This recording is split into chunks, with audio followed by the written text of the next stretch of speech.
Shalom saudara yang dikasihi oleh Tuhan Yesus Kristus.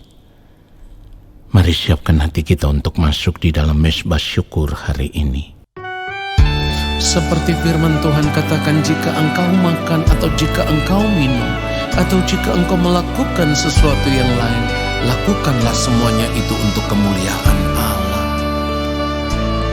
Kesempatan hidup yang Tuhan berikan, ku mau pakai memuliakan Tuhan, melayani, mengasihi sesama seperti Bapa mengasihiku. Kesempatan hidup yang Tuhan berikan, Katakan, ku mau pakai, ku mau pakai memuliakan Tuhan, melayani, mengasihi sesama seperti Bapa mengasihiku. Di sisa umur hidupku, selama ku masih kuat, apapun yang ku perbuat, apapun yang ku mau menyenangkanmu, ku mau menyenangkanmu, menjadi roti terpecah, menjadi anggur tercurah, menjadi berkat bagi sesama. Ketika kita percaya bahwa hidup kita telah dibeli dengan harga yang lunas dibayar, maka kita mau serahkan seluruh hidup kita dan mempergunakan tubuh kita untuk kemuliaan Allah. Katakan, kesempatan hidup. Kesempatan hidup yang Tuhan berikan, ku mau pakai memuliakan Tuhan. Katakan, melayani, mengasihi Haleluya, sesama, seperti Bapa mengasihiku. Di sisa umur hidupku, selama ku masih kuat, apapun yang ku perbuat, ku mau menyenangkanmu, menjadi roti terpecah, menjadi anggur tercurah, menjadi berkat bagi sesama. Kita mau katakan sekali lagi, di sisa umur hidupku, selama ku masih kuat, apapun yang ku perbuat, katakan, ku mau menyenangkanmu, menjadi roti terpecah, menjadi anggur tercurah, menjadi berkat bagi sesama, menjadi berkat bagi sesama, menjadi berkat bagi sesama. Biarlah segala hormat dan kemuliaan hanya bagi Tuhan saja. Haleluya.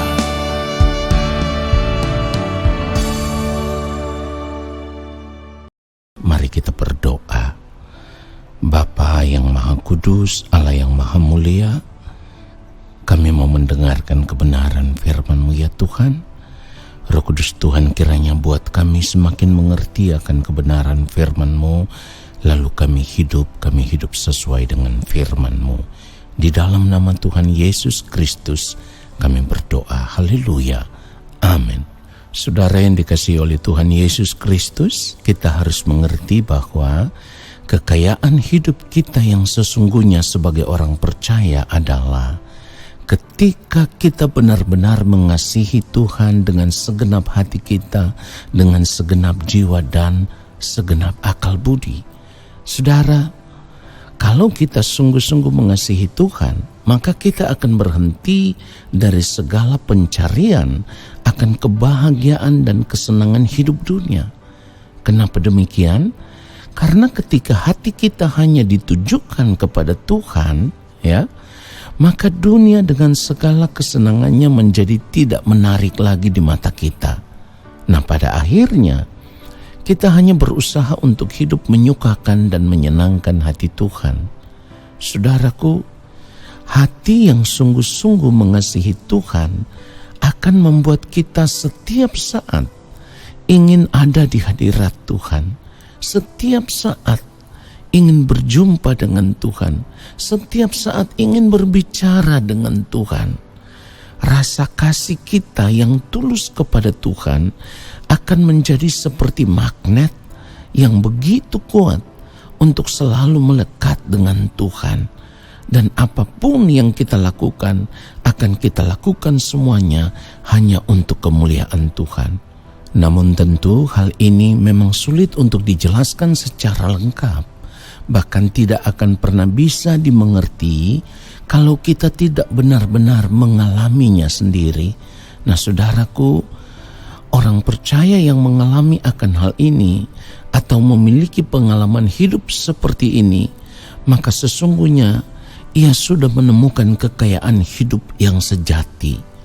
Kita harus menyadari bahwa seseorang tidak akan bisa memiliki kehidupan kekal tanpa mengasihi Tuhan dengan benar. Sekali lagi, tanpa mengasihi Tuhan dengan benar. Sebab orang yang tidak mengasihi Tuhan secara benar, maka ia akan menjadi sampah abadi dan binasa dalam api kekal.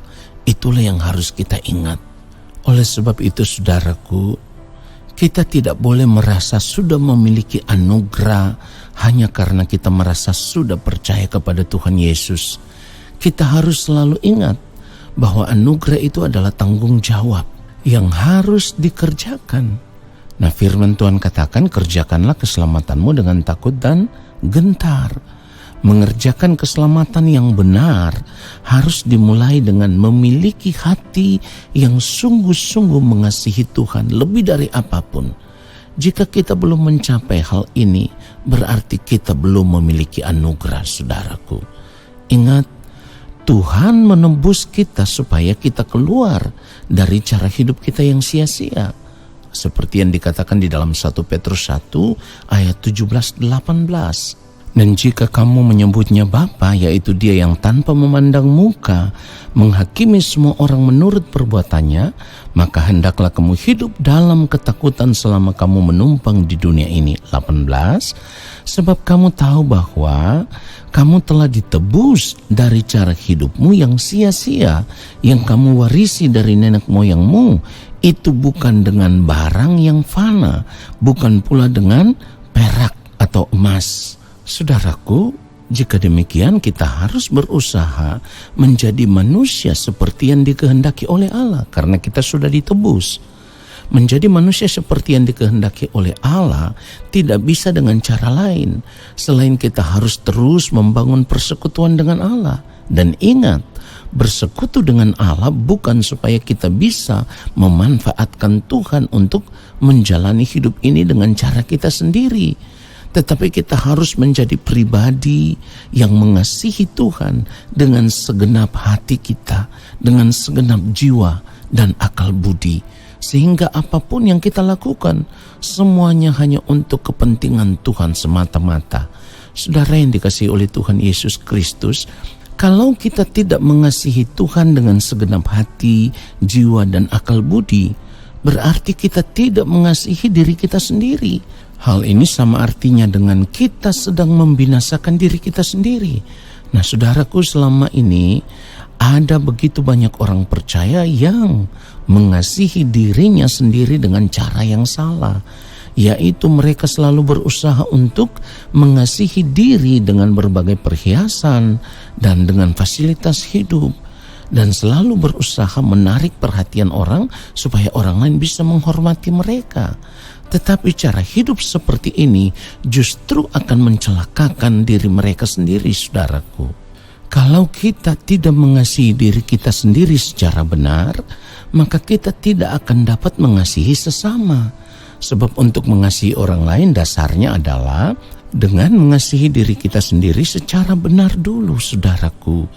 Itulah sebabnya hukum kedua yang dikatakan sama dengan itu yang tertulis di dalam Matius 22 ayat 37 sampai 40. Ayat 39 firman Tuhan katakan, dan hukum yang kedua yang sama dengan itu ialah, kasihilah sesamamu manusia seperti dirimu sendiri. Ingat saudaraku, tidak mengasihi sesama berarti kita menjadi pembunuh. Seorang pembunuh tidak mendapat bagian dalam kerajaan sorga. Dan tentu ini sangat mengerikan. Nah saudaraku, kita juga perlu ingat bahwa mengasihi Tuhan dengan segenap hati, jiwa, dan akal budi tidak cukup diwujudkan hanya dengan menjadi orang Kristen atau orang percaya, lalu kemudian menerima anugerah, lalu pasti masuk surga.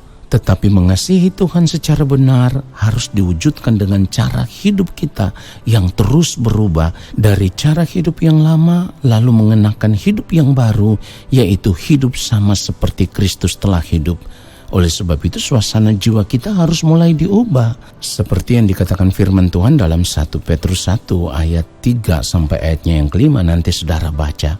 Saudaraku, selanjutnya kita harus berusaha terus mengasah hati nurani kita supaya semakin murni, dan pada akhirnya kita bisa mengetahui apakah yang kita lakukan sudah benar-benar menyukakan dan menyenangkan hati Tuhan atau belum. Inilah kekayaan kita yang sejati. Kiranya kebenaran firman Tuhan ini memberkati kita semua. Amin. Mari kita berdoa, saudaraku. Bapa yang Maha Kudus, kami sungguh bersyukur untuk kebenaran firman-Mu. Kami menyadari bahwa selama ini kami memiliki cara hidup yang salah. Karena kami belum mengasihi Engkau, ya Allah Bapa di sorga, dengan benar. Oleh sebab itu, lewat kebenaran firman Tuhan ini, kami mau memilih untuk hidup hanya mengasihi Engkau saja ya Bapa. Dengan segenap hati, dengan segenap kekuatan, dengan segenap akal budi. Supaya di dalam sepanjang hari-hari hidup kami terus ada di dalam persekutuan dengan Bapa di sorga. Roh Kudus tuntun kami kepada seluruh kebenaran, lalu sepanjang hari hidup kami hanya mau hidup untuk melakukan kehendak Bapa. Di dalam nama Tuhan Yesus Kristus, kami sudah bersyukur untuk kebenaran firman Tuhan ini. Saatnya kami semua mau mengangkat tangan di hadapan Bapa di sorga. Kiranya Bapa berkenan menurunkan tangan dan memberkati kami semua. Turunlah atas kehidupan kami segala berkat kasih karunia daripada Allah Bapa di sorga. Rahmat cinta kasih yang berlimpah-limpah dari Gembala Agung yang mulia Tuhan Yesus Kristus, di dalam persekutuan yang manis dengan Roh Allah yang kudus, menyertai langkah hidup kami dan memberkati kami sekarang dan sampai selama-lamanya. Amin. Saudaraku, selamat menjalankan aktivitas di sepanjang hari ini.